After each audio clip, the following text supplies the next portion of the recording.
নমস্কার বন্ধুরা, defence knowledge আপডেটসে আপনাদের স্বাগত। তো বন্ধুরা, ভারতীয় প্রতিরক্ষা ব্যবস্থার মুকুটে যুক্ত হলো আরও একটি নতুন পলক। সমকালীন যুদ্ধক্ষেত্রে ড্রোনের ভূমিকা কতটা মারাত্মক তা আমরা রাশিয়া ইউক্রেন যুদ্ধ বা ইসরায়েল হামাস সংঘর্ষে খুব ভালোভাবেই দেখেছি। আর এই ড্রোন প্রযুক্তির যুগে নিজেদের আধিপত্য বজায় রাখতে ভারত এক ঐতিহাসিক সফলতা অর্জন করলো। ভারতের defence research and development organisation বা ডিআরডিও সফলভাবে পরীক্ষা করলো, অর্থাৎ ড্রোন থেকে নিক্ষেপ করা নিখুঁত নিশানাযুক্ত প্রিসিশন গাইডেড মিসাইলের।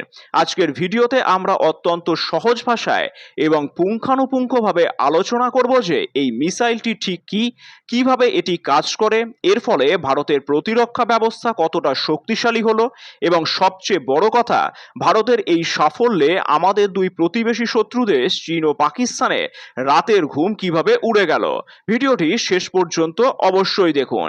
তাহলে দেখুন, ভারতের প্রতিরক্ষা গবেষণা সংস্থা DRDO unmanned Arial vehicle launch precision guided মিসাইলের চূড়ান্ত পর্যায়ের পরীক্ষা সফলভাবে সম্পন্ন করেছে। সহজ কথায় বলতে গেলে, এতদিন মিসাইল সাধারণত যুদ্ধবিমান, যুদ্ধজাহাজ বা মাটির ওপর থেকে লঞ্চারে থাকা সেখান থেকে ছোড়া হতো, কিন্তু এবার ভারত এমন এক প্রযুক্তি তৈরি করে ফেলল যার ফলে চালকহীন ছোট ড্রোন বা ইউএভি থেকেই অত্যন্ত নিখুঁতভাবে মিসাইল ছুড়ে শত্রুর ঘাঁটি গুড়িয়ে দেওয়া যাবে। আর এই সফল পরীক্ষার পর ভারতের মাটি ও আকাশ প্রতিরক্ষায় এমন এক দুর্ভেদ্য প্রাচীর তৈরি হতে চলেছে যা ভেদ করা যে কোনো শত্রু দেশের পক্ষে অসম্ভব। আর এই মিসাইল প্রযুক্তির সফল পরীক্ষা ভারতের সামরিক বাহিনীকে কৌশলগতভাবে অনেক এগিয়ে দেবে।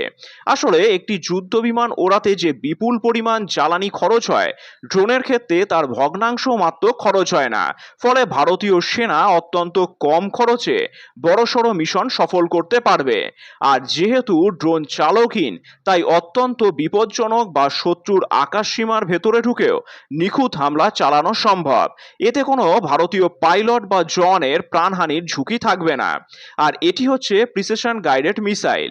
এর অর্থ হলো, একবার টার্গেট ফিক্সড করে দিলে শত্রু যেখানেই লুকিয়ে থাকুক না কেন, এই মিসাইল তাকে খুঁজে বের করে ধ্বংস করবে।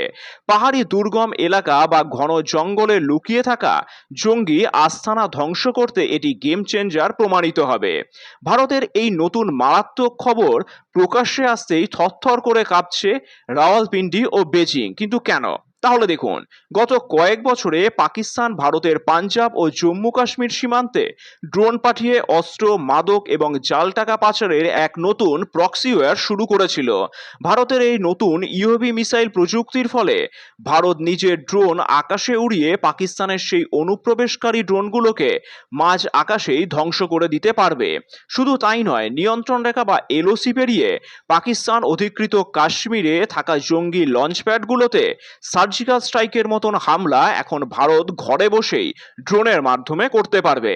প্রকৃত নিয়ন্ত্রণ রেখায় অর্থাৎ এলএসিতে চীন প্রায়শই ড্রোন এবং আধুনিক নজরদারি ব্যবস্থার আস্ফালন দেখায়, কিন্তু ভারতের এই গাইডেড মিসাইল ড্রোন পূর্ব লাদাখ বা অরুণাচলের অতি উচ্চতায় পার্বত্য অঞ্চলেও সমান কার্যকরী।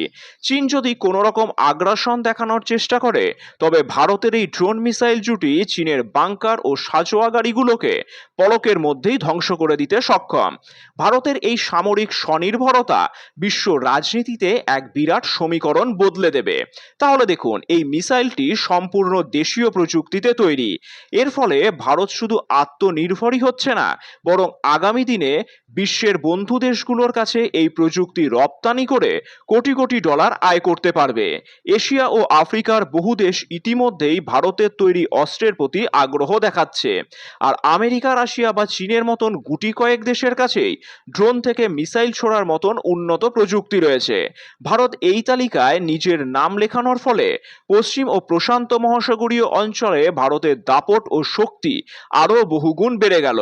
গ্লোবাল সাউথ বা উন্নয়নশীল বিকাশশীল দেশগুলোর নেতা হিসেবে ভারতের অবস্থান আরও মজবুত হলো। ডিআরডিওর এই সাফল্য শুধু একটি মিসাইলের পরীক্ষা নয়, এটি নতুন ভারতের শক্তির প্রদর্শন। ভারত আর আগের মতন শুধু আক্রমণের মুখে পড়ে প্রতিরক্ষামূলক নীতি নিয়ে বসে থাকার দেশ নয়। শত্রু যদি আকাশ বা মাটির যে কোনো পথ দিয়ে ভারতের দিকে চোখ তুলে তাকায়, তবে ড্রোন থেকে ছোড়া মিসাইল নিমেষের মধ্যেই সেই শত্রুকে মাটিতে মিশিয়ে দেবে। ডিআরডিওর এই ঐতিহাসিক সাফল্যে আমাদের বিজ্ঞানীদের এবং ভারতীয় সেনাকে কুর্নিশ জানাই। ভারতের এই নতুন শক্তি নিয়ে আপনার মতামত কি? পাকিস্তান ও চীন কি সত্যিই এবার ভয় পাওয়া উচিত? কমেন্টে আপনাদের মূল্যবান মতামত অবশ্যই জানান। আর ভিডিওটি ভালো লাগলে লাইক করুন, বন্ধুদের সাথে শেয়ার করুন এবং এই ধরনের প্রতিরক্ষা সংক্রান্ত সমস্ত গুরুত্বপূর্ণ আপডেট সবার আগে পেতে চ্যানেলটিকে অবশ্যই সাবস্ক্রাইব করে রাখবেন। ধন্যবাদ। জয় হিন্দ।